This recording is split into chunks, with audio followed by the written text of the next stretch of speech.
What's going on YouTube? Welcome to Iced Up Gaming, and today we're going to be doing an in-depth guide to the assassin Kali. Now before I get into the video, don't forget to like, comment, subscribe, and check out my Twitch channel at Iced Up Gaming 1897. Now, there are several reasons why I want to make a guide on this character. For one, this character does have a close place to my heart. When I first started the game, she was one of the first few characters that I did play. Also, I think that Kali has an incredibly strong late game, albeit her early and mid game are a little bit atrocious. And I usually see this character a lot more often than I used to, especially in the upcoming days, and when the next patch is about to drop and all these new cards will be coming out and buffed. I think Kali's gonna make a great comeback. And there's a little bit of a personal reason, just to be funny. You know who you are. So today, before we get into her best items and game plan, we're gonna be going over her abilities and passives. Let's go ahead and get right down to it. Now, her passive is called Marked for Death. Kali selects a god to mark. Kali gains physical penetration against that god and heals 80% of her max health for killing the god or 20% for assisting. And she gets increased to gold by 30% for kill or assist. If our marked target dies, the enemy closest to Kali becomes marked. If Kali is killed by an enemy god, she may choose a new target. Now, there's a lot of information just alone in her passive. It's very simple. As you can see, between the two Odin bots, one is marked, as you can see on their health bar, and one isn't. The person who is marked is going to take an extra 10% physical, I'm sorry. The enemy god that is marked, I have 10% extra physical penetration plus 1% per level. So you get an extra, 20%? So you get 30% physical penetration if my math is correct. And then you could heal up to 80% if you kill the marked target. Now obviously, these enemies can't take damage. However, you can see the damage here. It's going to be much different, right? With no items on, that's still an extra 2 to 4 extra damage per basic, and that extra 2 to 4 is unignored, so it goes straight through their defenses. Very useful for Kali. It's very useful for Kali. Now up next we have her first ability, Nimble Strike. If you watch my Bakasura guide, this is actually very similar to how Bakasura's leap works, except however, instead of additional damage, Kali will heal depending on the enemy's missing health. Now if you do hit multiple people with this leap, she'll only get the heal off of the person who will give her the most healing, as you can see from the ability description. So let me go ahead and show you what that looks like. So you can see it's actually a pretty wide cone. It's pretty wide circle. It's pretty hard to miss this. However, it has a really long casting time. Really straightforward. Up next, we have Kali's second ability, Lash. Kali throws several blades that converge on the target location. Each does damage and causes bleed. Kali also gains physical lifesteal against targets affected by this bleed. So, as you can see, each ability has its own little line, or each blade has its own little line. While the bleed won't stack if they're hit by all three, each blade will do its own individual damage, as you can see. And you can see the tick damage there. And you actually, the bleed duration lasts for 3 seconds. And for during those 3 seconds, you get an extra 10 to 30% extra lifesteal. It's a very powerful ability for Kali. So knowing when to use this ability is very crucial. Up next, we have Kali's third ability, Incense. Kali hurls incense at her feet, exploding it. Enemies hit are stunned, while Kali gains a physical power bonus. So it's actually a pretty big power bonus. As you can see, the stun lasts for 1 second. Plenty of time for her to get that first free hit in. And a physical power buff up to 10 to 50 extra physical power. And the buff lasts for 8 seconds. This is a very long time, and it's actually really terrifying for squishies. This character alone can force you to get bees just because of how her stun works and how much power she gets off of it. And then if you combine this with her passive, Marked for Death, along with Lash, she can get a lot of damage in a short amount of time. So let me go ahead and demonstrate her third ability for you. As you see, it's a pretty big area of effect. It's actually a lot bigger than I actually remember it being. So you can see I get a lot of extra power from that. Finally, we have her ultimate ability. Now, in my opinion, this is what makes Kali an extreme threat in the late game, Destruction. Kali becomes an unstoppable force of destruction, creating an aura around her. During this time, she can be reduced to 1 health, but cannot die. Now, this next part is actually new to me. I actually didn't know about this. She is immune to knockups, slow effects, and she's protected from roots, but she's still vulnerable to stuns. If Kali is under 15% of her total health at the end of the duration, she would heal back to 15%. And this lasts from 3.5 seconds to 4.5 seconds. Now, that may not sound like a long time, but keep in mind that her ult does do damage. And 4.5 seconds, you could die in 4.5 seconds if you're a squishy. Right? So let me go ahead and show you what the area of effect looks like. See, you can see it does damage. And this ultimate goes really well along with her Lash and Crusher.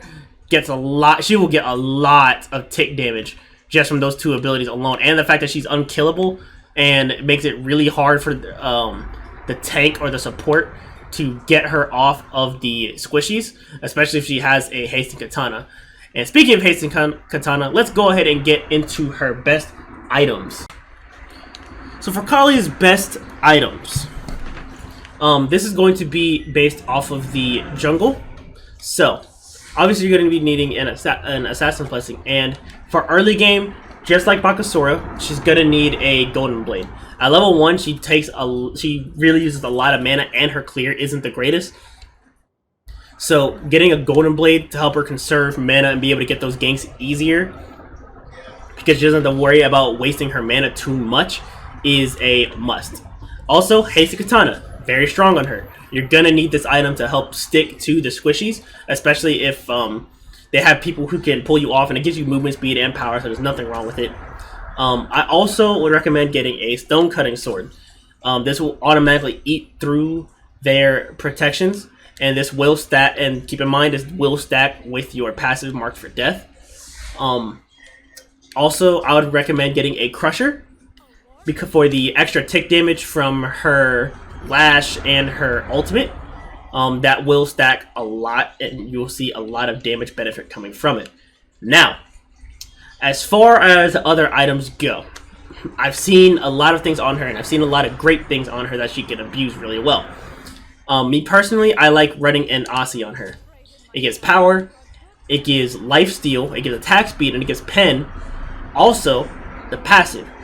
When you drop below 35% health, you gain an extra 30% lifesteal for 5 seconds. Now, if you pair that with Lash, that already gives you 30% lifesteal, and you pair that with her ultimate, she can basically heal back to full for free. Outside of like anti-heal, but that's still what, 60% lifesteal just from Aussie and this alone. So I think this card is a staple for her. She really needs this card, especially since even though she can nuke just like Bakasura, she doesn't nuke as fast as Bakasura because she doesn't get the true damage that Bakasura gets, right? And she doesn't get the 10% extra damage. She doesn't get that same thing from her leap like Bakasura does, where when she leaps, she gets healed compared to Bakasura, who gets extra damage toward the person he hit.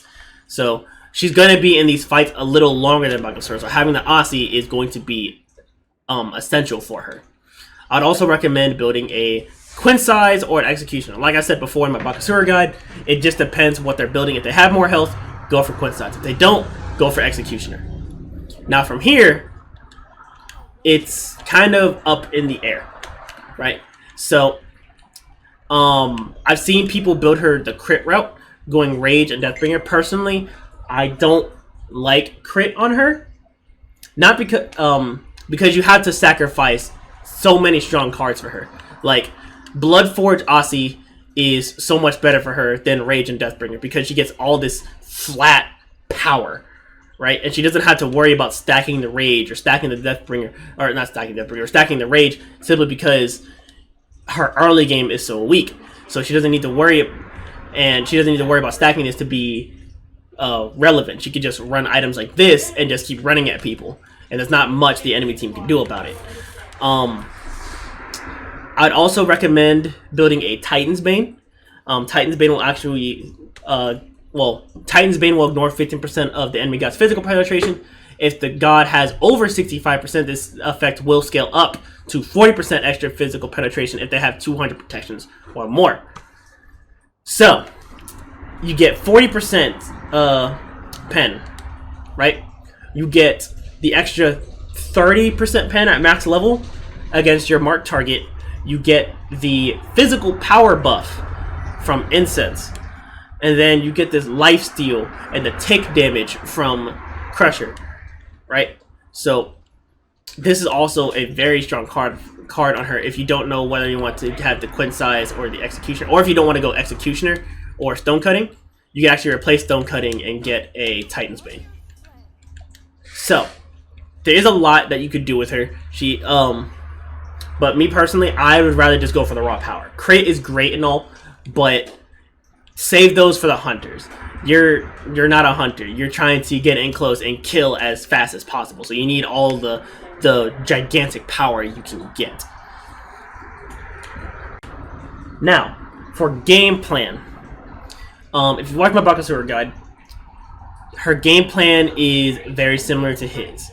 You leap at the target, you hit them with your third ability, then you hit them with Lash, and then you just auto attack. And right before you die, you pop your ult and just keep swinging. It's that simple. So let me go ahead and show you what that looks like. So you leap at the target, stun, and that's it. Really that simple. Now this person didn't have my mark. Unfortunately, my mark is over there on that bot that can't die. So that was a lot of damage just in that situation alone. She can nuke very, very fast. Also, I forgot to mention this earlier. Another great item to build on her, if you're good at AA canceling or auto attack canceling, is Hydras, because every single ability will give her a stack of Hydras. So let's say you don't want Stone Cutting and you want the Hydras for the burst. You would leap in, AA, stun, AA, 2 AA, and then just profit. It's a lot to take in, and it's something that could take a little bit of practice doing. It's not too hard. You get it down once you get used to it, but it will take a little bit of practice.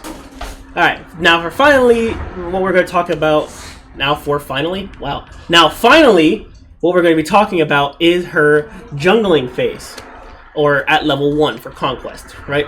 Now, like I said before, you're going to want the Assassin's Blessing, and you're going to want to get Golden Blades to help her clear, so you don't have to use too much mana. Now, the first ability you get is completely up to you. Both Nimble Strike and Lash you could start with. If you start Nimble Strike, you'll get your leap really early. You can get the heal, and it'll help you with your ganking. Lash is better for the damage and the extra lifesteal. However, you'll lose the ability to chase somebody down. That just comes with what relic you want to go with first, whether you want to get a Horrific or a Blink. Because after you get one of these abilities, me personally, I like getting the leap first. After you get one of these abilities, you're going to go straight into getting your second ability. Or your third ability, my fault, Incense, the stun. And then once you hit level 3, obviously, you're going to be getting your Lash. Now, as far as the leveling path goes, I would recommend leveling Incense first. That's just me. I would personally like leveling Incense first because of the extra physical power you get, and you will help nuke people faster than what you would with Lash. Lash is good for tick damage, don't get me wrong. This is definitely going to be the second ability that you level. However, you want more power than you want tick damage, because the power will kill somebody faster than tick damage will. So you would level your third ability as much as possible. Then you would get 1 point into your Lash after you hit level 4. Obviously, you get your ult next. I wouldn't recommend... Now, this is a trick that I learned when playing other gods. I wouldn't recommend putting any points into the ultimate quite yet. I would recommend maxing out your third ability, maxing out your second ability, and then leveling your ult. And then leaving this for last. Leaving your first ability for last.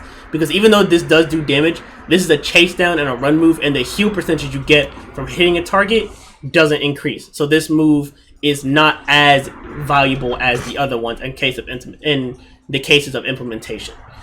There will be some people who are arguing with that. However, I believe that these will help you get the kills faster than leveling your 1.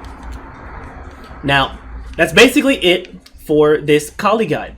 If you have any questions, or if you would like to debate with me about what cards you think would be better, don't forget to like, comment, and subscribe. I will be doing some gameplay with Kali here in the near future and torturing myself for y'all. So keep an eye out for that video. Also, check out my Twitch stream. I will be streaming Tuesdays, Thursdays, Fridays, and Sundays at not only 12 o'clock p.m. but 9 o'clock p.m. If you like oh my god, that was terrible. If you like the video, don't forget to like it, comment, and share it, and I'll catch y'all next time.